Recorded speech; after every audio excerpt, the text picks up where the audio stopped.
Got to have it. Yeah, yeah. Some people really need it. Listen to me, y'all. Do things, bad things with it. This is the third video, and we're going to look at the election process and what influences that process. To start off, we're going to look at the idea of money playing a huge role.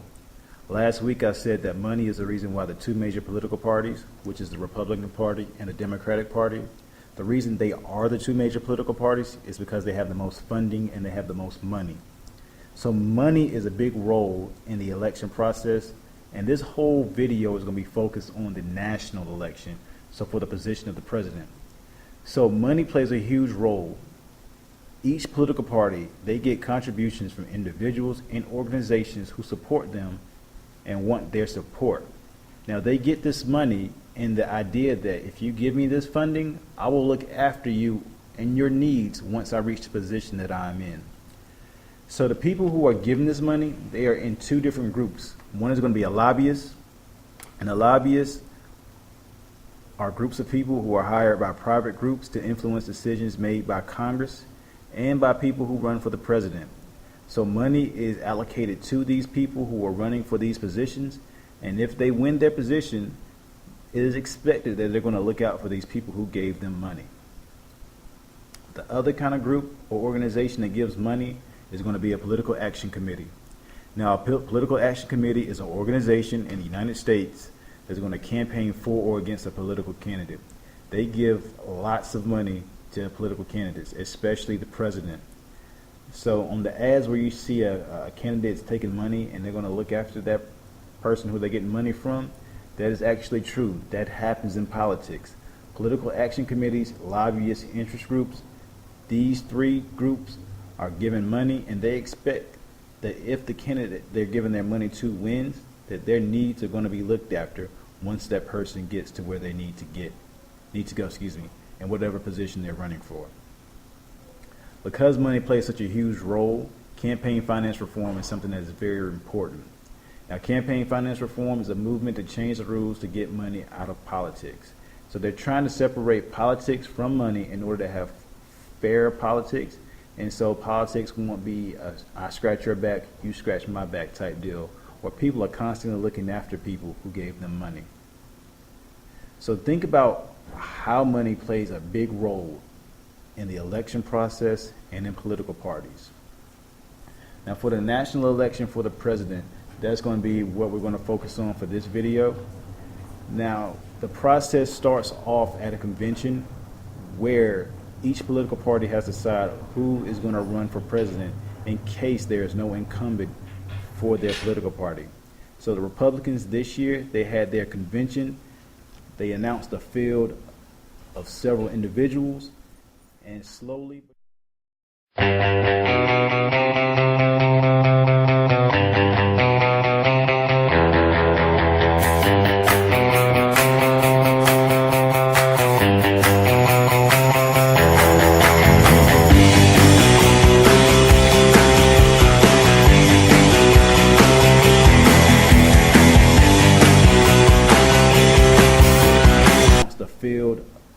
several individuals, and slowly but surely that field of individuals was whittled down until they had their one person who was going to represent them, which is going to be Mitt Romney.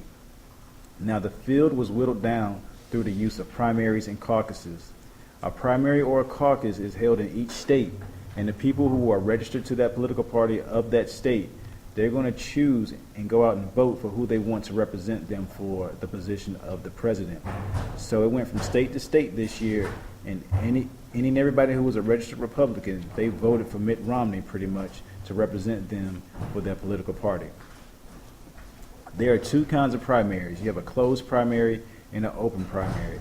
As you can see, in a closed primary, only those who are registered for that political party can vote in that primary. If it's an open primary, no matter who you are, what political party you are affiliated with, you can vote in that primary. Now, after the primaries are over, it is going to be decided who is going to represent that political party.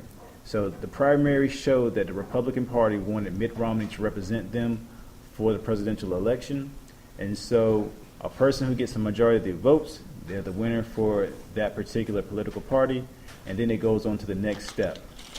Now the next step is going to be another convention where people are celebrating, they're happy because they just announced who was going to formally represent that political party at their national level. So each party holds a convention and they formally announce their nomination, and then they vote on their platform, and they're going to officially announce their platform.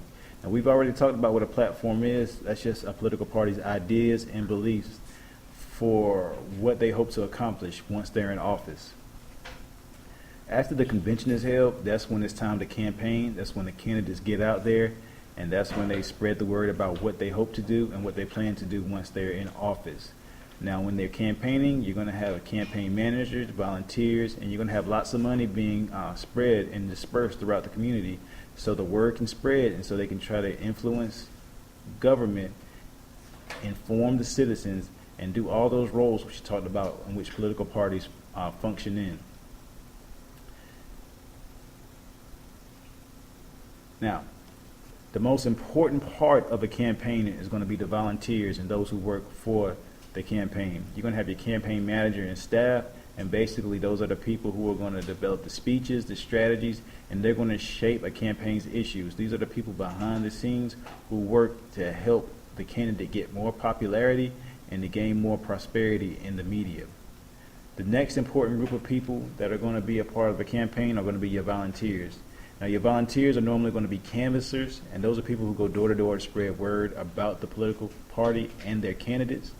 And these are volunteers who basically are just going to get out there and make phone calls, post signs, and raise additional money to help support the candidate in which they're working for and who they're hoping gets elected for a position as president.